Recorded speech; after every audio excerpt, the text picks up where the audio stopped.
ngobrol dengan teman sebelah. Cuma jauh-jauh datang ke sini, hanya ngobrol saja. Ya? Siap ya? Siap. Saya sudah berbisnis sejak tahun 1997. 2 tahun saya masuk kuliah obat dokteran. Di saat saya dimasukkan itu hanya pesan orang tua saya, nak kamu harus sukses. Sudah nggak pakai marketing.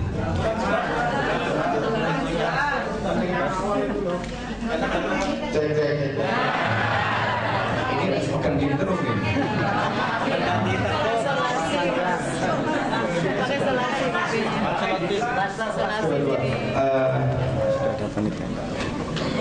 Oke, rasanya.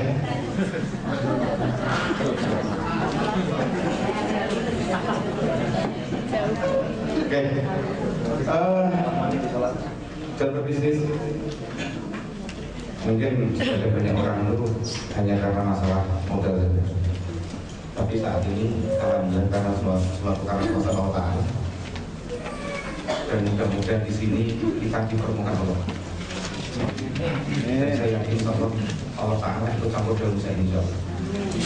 Karena saya ingin ajak teman-teman, bapak ibu yang dari sini, ayah dan bunda semua yang dari sini, yuk kita hijrah. Dari apa perjalanan hidup saya yang begitu dulu. Dari 96-97 saya berbisnis kecil-kecilan, jualan sepatu, jualan ikat pinggang, jualan beras, jualan macam-macam. Dan sempat booming saya di telekomunikasi, di wartel. Saat itu saya sudah pegang 4 kota besar di Solo Raya.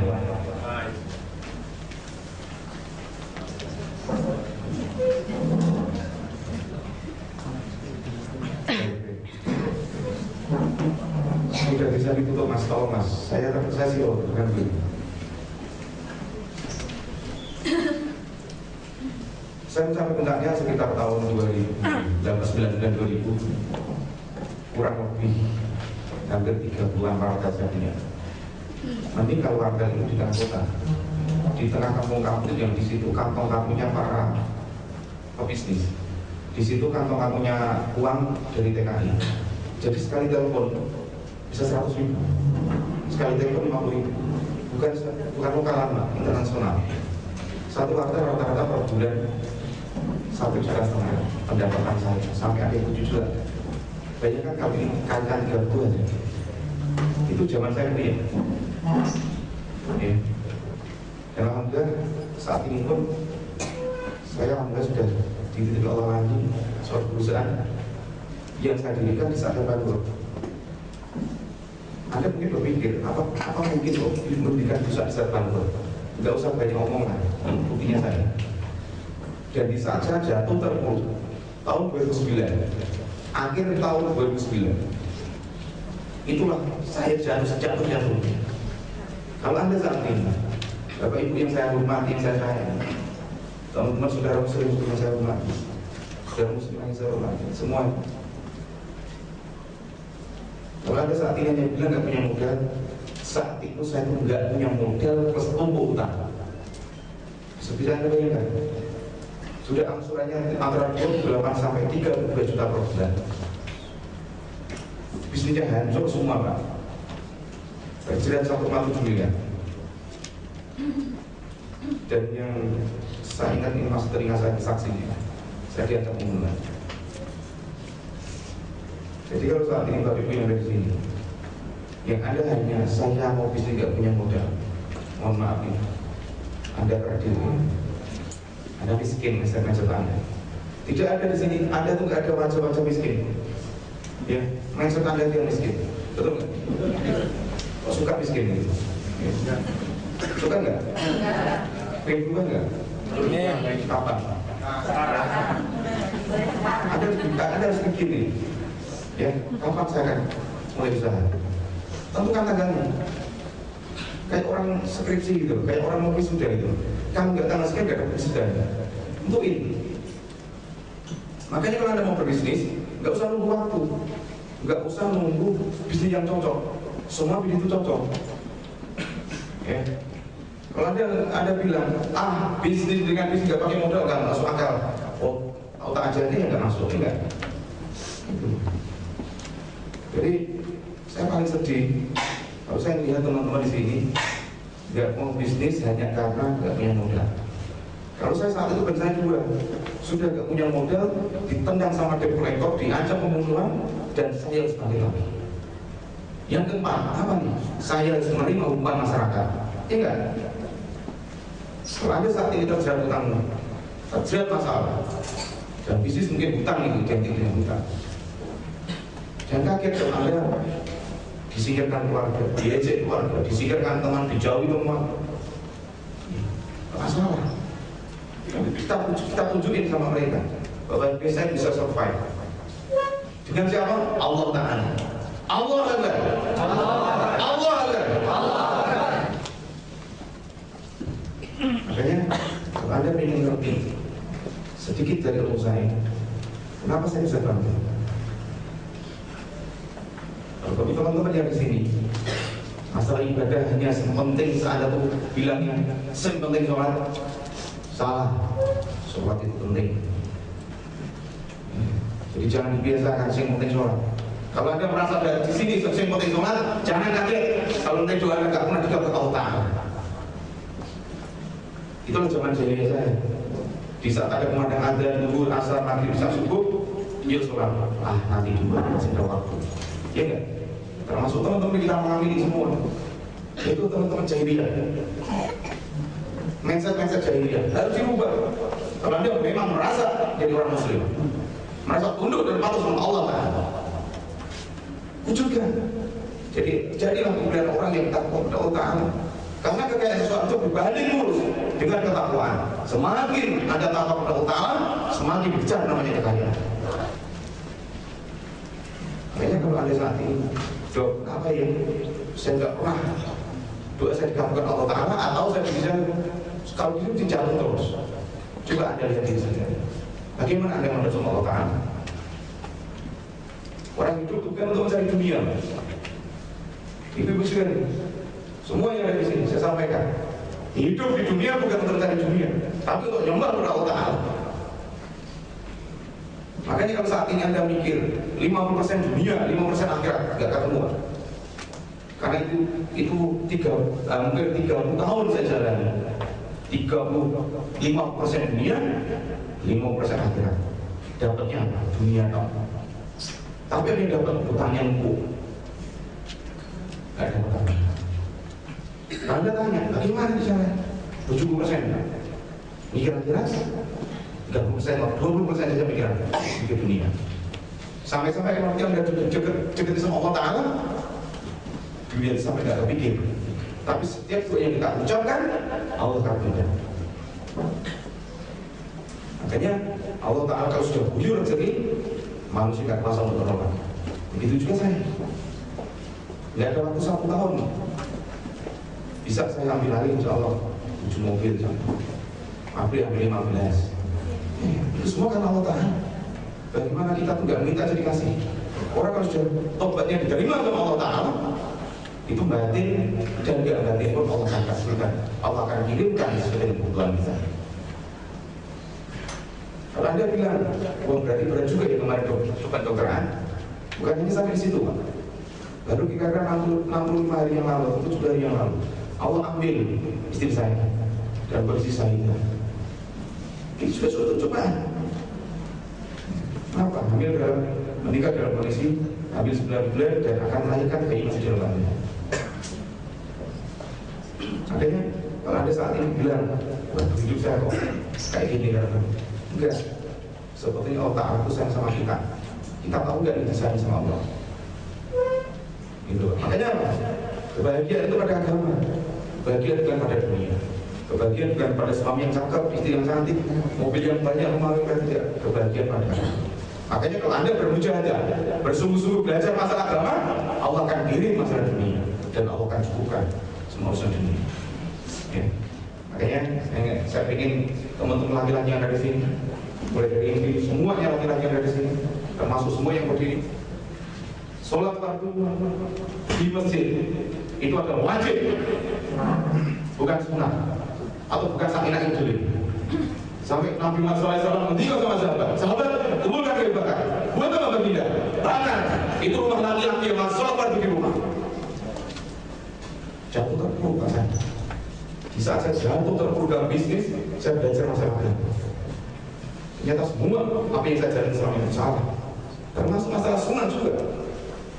Sunnah kalau menurut saya pribadi Pak, nggak perlu diprotes. Itu wajib menurut saya. Karena baginda pernah ditanya sama sahabat, baginda siapa yang bersamamu nanti dalam surga Allah Ta'ala? Semua umatku bersamaku nanti, kecuali satu. Siapa baginda? Umatku yang tidak menjalankan sunnahku. Ini perlu diperhatiin Pak, masalah agama. Allah akan perhatiin masalah dunia. Jawabannya pasti. Kalau Anda saat ini bersuatu dahsyat, sunnahnya dahsyat, soal amalnya dahsyat, tapi soal fardunya, khususnya laki-laki nggak pernah di rumah, nggak pernah di masjid atau di musola terdekat, yang dikumandangkan ada. Ngambang Pak itu. Kalau tokoh hidup-hidupan itu.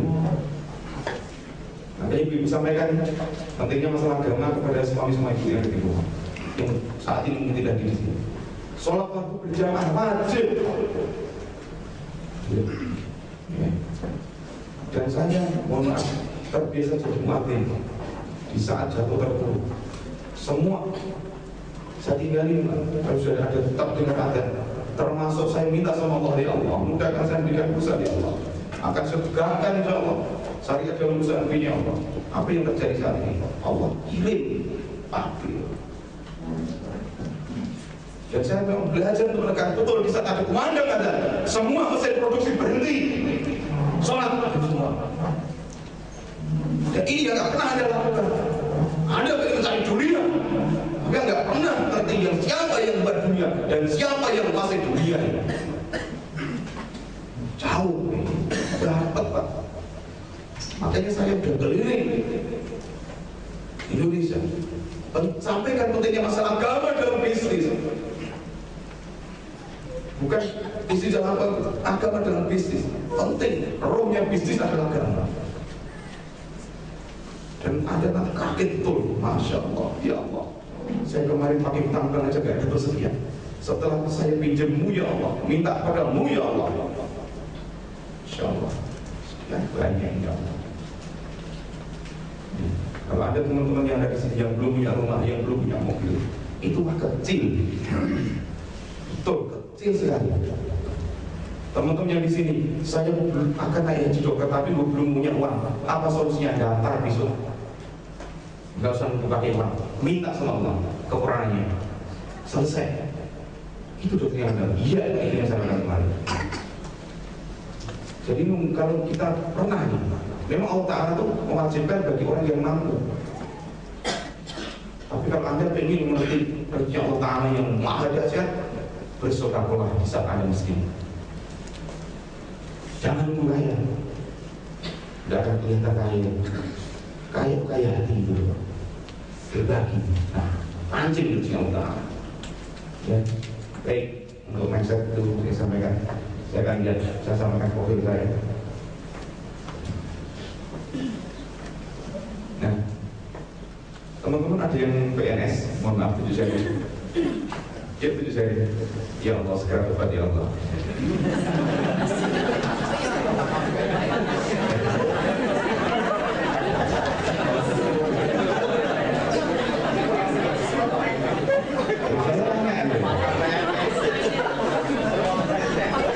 PNS mau jadi pengusaha nggak? Pengen jadi pengusaha nggak? Pengen. Saya mau tanya, bisa nggak menjadi PNS dan menjadi pengusaha? Yuk yang bisa menjadi maju depan. Enggak, saya tak belajar gitu. Bisa dari laki belum? Ada belum? Ada udah? Mana orangnya? Yuk saya tak belajar. Atau nanti saya kasih alamat, saya tak belajar rumahnya. Bisa nggak gitu? Kenapa saya harus mata PNS? Karena nggak bisa. Ada modal di otak adik model kayak apapun nggak akan bisa. Kalau nggak bisa nanti tak tunjukin di Bekasi. Bagaimana saya bisa melunasi 1,7 miliar? Bagaimana saya PNS itu bisa nyelesain 1,7 miliar? Bisa nggak kita 1,7 miliar? Bisa nggak? Bisa nggak bisa? Ketahuan gaji setengah. Ya. Nah, satu itu. Kedua, bagi teman-teman PNS ini, kebanyakan dari teman-teman PNS yang hadir di sini, ya, SK-nya nggak ada di rumah.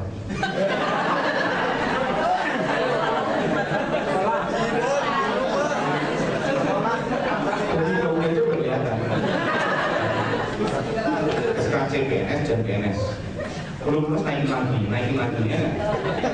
Sampai pensiun pun nggak akan pulang itu SK-nya. Malah orangnya udah mati, SK-nya udah pulang.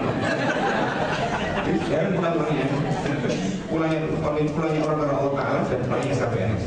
Interupsi Pak. Baik. Pak, interupsi. Jangan bilang tidak ada, lebih banyak. Iya. Kemungkinannya. Iya. Karena di peserta ini ada PNS yang sukses menjadi pengusaha. Iya. Terima kasih. Mohon jangan seperti ini lagi. Saya tadi sudah bilang tidak ada komentar, betul nggak? Kalau ada komentar lagi saya beri luar. Siap? Oke. Saya tadi bilang kebanyakan, betul nggak? Iya. Nah, berarti Bapak belakang tadi nggak dengar ya? Nah, saya komen. Oke, direktur rumah sakit, saya sebagai juga direktur, raja direktur, wakil direktur dan juga sahabat jabatan saya itu semua saya tinggalin di saat bisnis saya semua jatuh. Ini nggak bisa, ya. Kalau toh pun Bapak tadi bilang bisa, tapi tidak maksimal. Gitu. Saya belum pernah ketemu seorang konglomerat di Indonesia yang PNS. Karena literaturnya pengusaha Indonesia, pengusaha bukan muslim ya, mohon maaf, pengusaha saja. Muslimnya tadi sudah di depan, sekarang pengusaha saja. Itu adalah literaturnya konglomerat. Dan saya pernah ketemu orang yang miliar triliun, bukan ratusan miliar, triliun. Apa dia bilang? Fokus dalam satu yang mengerjakan. Saya berjalan di dua kaki PNS sebagai dokter di Puskesmas dan seorang pengusaha. Tapi di tengah-tengahnya ada masalah. Yang ini saya harus menentukan langkah. Saya harus ambil satu langkah. Saya tetap PNS dengan seabrek masalah dan nggak ngerti solusinya. Karena orang tua bersaudara menjauh dan nggak mampu menyelesaikan 1,7 miliar ini gimana ini? Saya sudah kandung banyak karyawan, ya kan? Beban kan? Dengan terpaksa, meskipun orang tua mohon maaf tidak setuju dengan langkah keluar saya tetap enggak. Yang penting tidak melanggar masalah agama. Dan teman-teman PNS di sini mohon maaf, yang biasa bolos jangan bolos. Itu secara agama tidak baik. Tapi kalau Anda bolos ya bablas sekalian. Dengan catatan saya tidak ingin Anda keluar. Tapi kalau Anda saat ini merasa tidak nyaman sebagai PNS, wujudkan. Saya ingin susu, tapi selama ini setelah saya 40 tahun, setelah saya 35 tahun, setelah 10 tahun menjadi PNS, ternyata saya tidak dapat apa-apa. Anda harus tetap menjadi orang, tidak masalah. Tidak ada kata terlambat di sini. Ya. Begitu Anda buka bisnis, sebelum Anda keluar, Anda sudah buka bisnis dan ternyata ada potensial untuk boom. Itu Anda ditunggu. Kebunan itu dari Anda. Anda fokus di kantor Anda atau Anda dicoba di bisnis. Nah, itulah saya mari. Di saat ada promosi jabatan sebagai kepala Puskesmas, buat apa? Bukan saya tidak mau bukan saya tidak mengadu pemerintah, bukan. Permasalahan saya punya masalah bisnis yang besar yang saya selesaikan. Gitu. Ya. Makanya sebesar apapun jabatan Anda, sedirektur apapun jabatan Anda, tetap menjadi karyawan. Kalau Anda tetap seperti ini terus, kalau Anda tetap mikir usaha orang lain terus, kapan Anda akan pikir usaha Anda sendiri? Ya kan? Karena sebelum ini jabatan ini saya dapat, Pak. Sejak saya kuliah, saya sudah mulai menjadi pengusaha. Alias menjadi pengusaha tidak menjadi sarjana. Jadi jangan ditunda menjadi pengusaha. Mulai sejak awal saya juga. Dan yang paling muda, seorang pengusaha paling muda ini, mohon maaf, seumuran anak saya kena di TK, sudah bisa beli HP sendiri harga 1 juta. Anak TK. Dan yang tertua, mohon maaf, sekitar 90-an tahun yang saya temui. Ya. Memulai tidak ada batas waktu dan tidak ada syarat untuk menjadi pengusaha. Menjadi pengusaha tidak ada usaha, harus usaha SMP, SMA, kuliah saja, S2, tidak ada masalah. Tidak ada syarat. Tapi kalau PNS seabrek masalah dan seabrek syarat, masalah atau syarat. Ya. Oke, ya. Kenapa saya lihat dulu? Kenapa orang Indonesia banyak yang menjadi karyawan? Ya. Mohon maaf, ini judulnya